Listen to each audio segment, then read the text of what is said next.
Good evening, Intuitives. A little late, and this is something I rarely do, but I wanted to add to the last video I did, which seems to be liked by more people than most of my videos. So, thank you for all those who took the time to watch that, and I was very happy to see the comments, those saying that my video on INFJ Hermit mode helped, and especially thank you to those of you who subscribed because of that video. And please watch my other videos too, because they may help you as well. Perhaps we'll see. My ramblings on different videos help different people in different ways. So, if you stumble across this, please watch the video I posted before it, and please like and subscribe. So, INFJ Hermit mode that I was talking about yesterday. As I said, sometimes it can be a solution in the short term, and the reasons for going into hermit mode may be because of narcissistic abuse. It may be because of hopelessness about being stuck in an area where there's no decent jobs, or at least no decent jobs that would give you a sense of purpose. Perhaps it's a very narcissistic, materialistic, high school-like environment that is all about the good old boys club, and you just never fit in there and need to get out. Well, eventually you have to get out, and this video is anecdotal as it may be. I'm going to discuss how something like getting out of that area can change so much so fast and give you the validation to know that your intuition was right, that you need to get out. And no, it's not you that's the problem. You're perceived as a problem, probably because you have honor, integrity, and bravery, and refuse to sell out or compromise your integrity, and therefore call out corruption, nepotism, cronyism, the good old boys shit that, is that done the way we always did it, that tradition. He above the rules because his daddy, man, who baby, his daddy, he good guy. He do what he want. Bang a 17-year-old, that different. He played a high school football real good, kind of bullshit.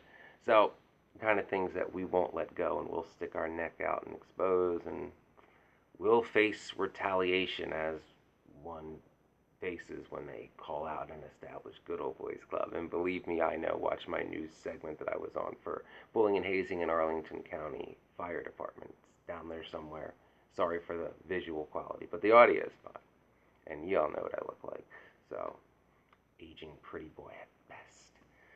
Alright, so once you get out, things change. And I'm going to share how that I first learned that in 2007 when I first escaped Chester County for the first time at the age of 20 when I moved to Toronto, Ontario. Yeah. So when you get out, and this is a very good way for INFJs to get out of hermit mode.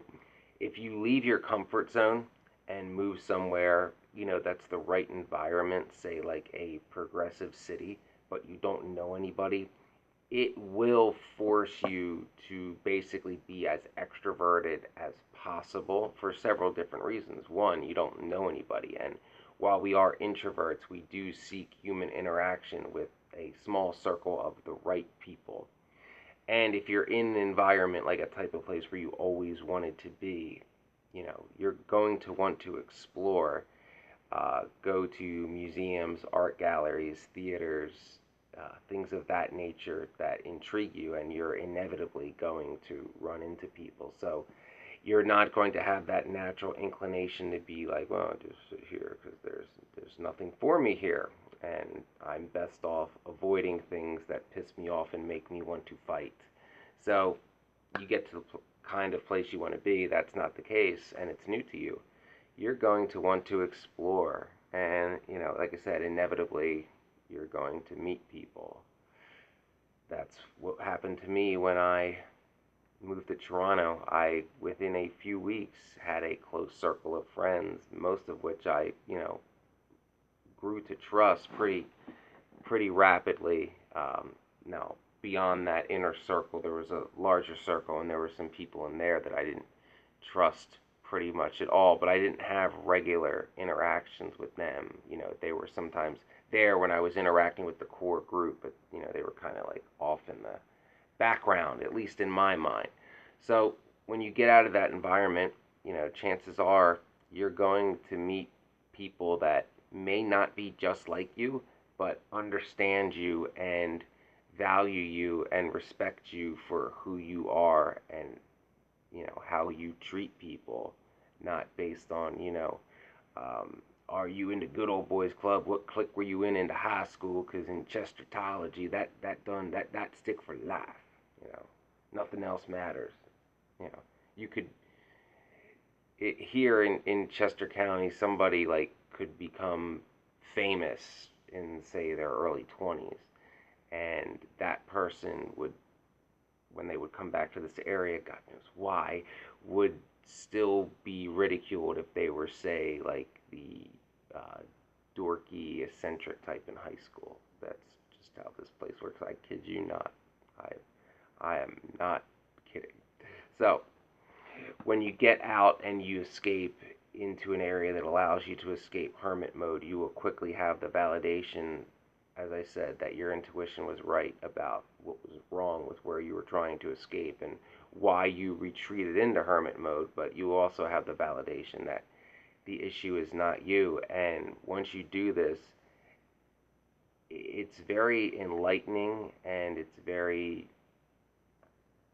healthy to be around people who know nothing of your past, or any made up offenses you did, or, as I said, high school bullshit. To sum it up real easily, you're being, judged for how you act and who you are at that moment, which is what should be important. I, to this day, don't understand why some people in their 30s are still obsessed with, what clique they were in or who they went to prom with at 17. I just don't understand. I don't understand the American culture's obsession with high school years.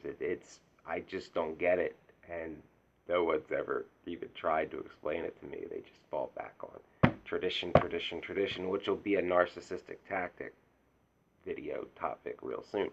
But so now you're out, you have validated that it's not you, you're able to interact, and you're going to pull yourself out of hermit mode because now you are where you want to be.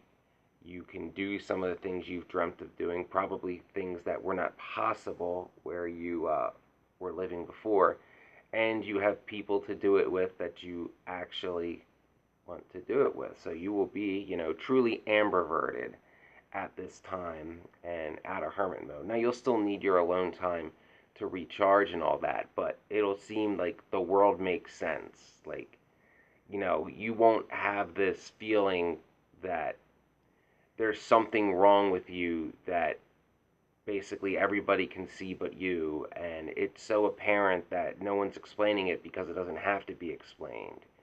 You know what I'm saying? Like if you stay in hermit mode in an area that you hate, that you don't fit in, people are going to try to convince you, particularly narcissists, that there's something wrong with you and you need to, as I said in the last video, fall in line and submit to the status quo.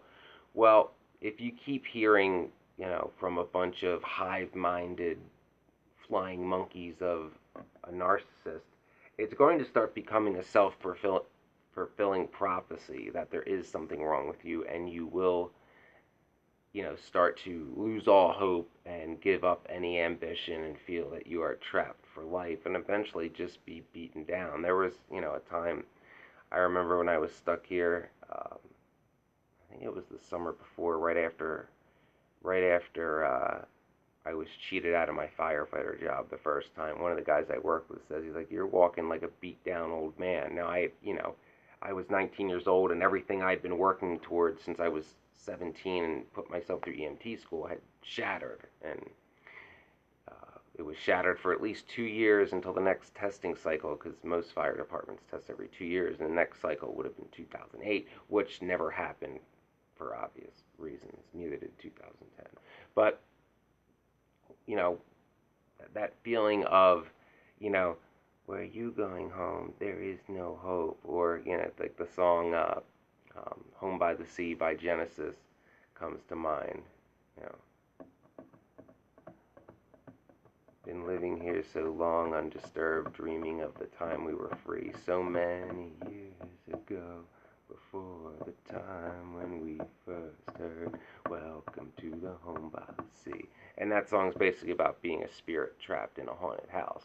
And that is what an INFJ in hermit mode can be when they're in hermit mode, stuck somewhere where they don't want to be and feel like they can't escape. You're just a ghost haunting, an area. Haunting because you're essentially an apparition because you don't actually interact with it much because you don't want to, and you are, bound to that area and cannot escape and cannot be free. Release me. But when you do get out, it all changes pretty rapidly. And you have to be open to accepting that because you're going to be apprehensive if you're already beat down and in hermit mode.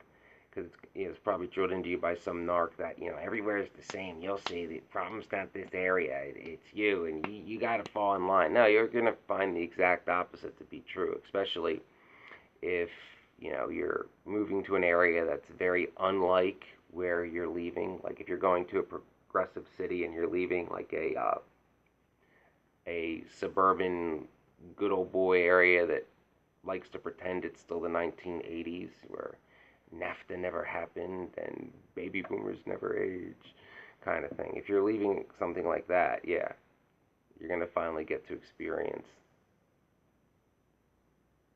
I, I don't know about normal. I don't know what is normal anymore. I've never known normal. I've always been on the fringes, witches typically are. But you're going to see how they were lying to you, that your intuition, as usual, is right. And you have to be open to that right away. Because remember, when you escape, you'll still be in hermit mode when you first get there, obviously. But remember, the new people you're meeting don't know you. They don't know all the potential lies and slander that those in the area you're escaping have been saying. They don't know or care about, like, what clique you were in as a teenager or any of that crap. So you're starting with a fresh slate and you're being judged for who you truly are and how you act and interact with other people, which for some of us, especially coming from narcissistic abuse, is not only very refreshing, but maybe something that might almost be foreign to you, at least foreign to you, post-puberty. Perhaps the last time somebody, truly judged you solely for being you, you might have been a child. And, the rules are different back then when you're a kid as opposed to an adult.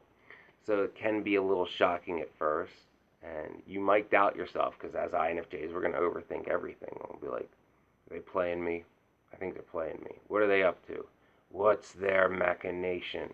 Because that would be standard and, logical intuition thinking in the area you were at previously. But no, that most likely is not the case. It could be, but it's most likely not the case that somebody would be trying to play you and manipulate you right off the bat into moving to a new area, unless you're a pretty young female. Then yeah, quite possibly, because some people make a sport of that, especially those that are sweet and empathetic and seem like easy targets. Shout out to ENFJs. But obviously, be wary if whoever you are, if there are red flags, don't ignore them, especially if you're seeing patterns of behavior like those that you were trying to get away from. Don't ignore that, but don't be overly suspicious either.